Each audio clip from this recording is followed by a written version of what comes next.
Hello, dear viewers.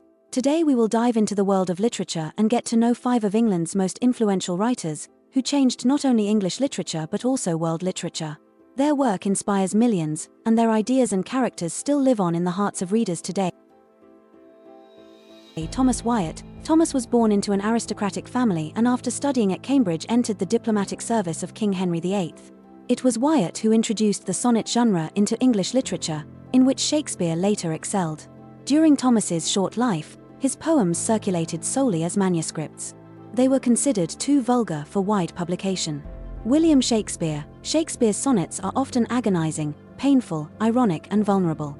They date probably from the mid-1590s, but were not published until 1609 and were mysteriously dedicated to a certain Mr. W.H.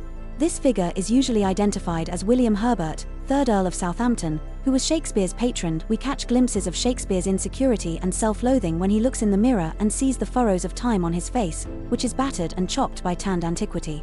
John Clare. Despite being born in the village of Helpstone, in 1793, working as a field labourer, John Clare was always fascinated by poetry.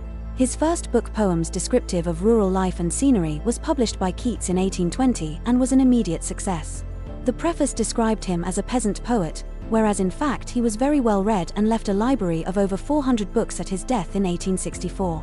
An interesting detail: the author never used punctuation. His poems are published in the oral style in which he wrote them. Robert Browning. Robert Browning should be considered the most important Victorian poet. He was born in 1812.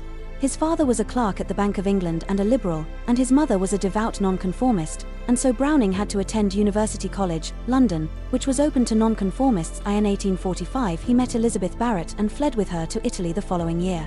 All his poems are dramatic monologues, and his longest poem, The Ring and the Book, with over 20,000 lines, was published in 1869. After Elizabeth's death, Robert returned to London.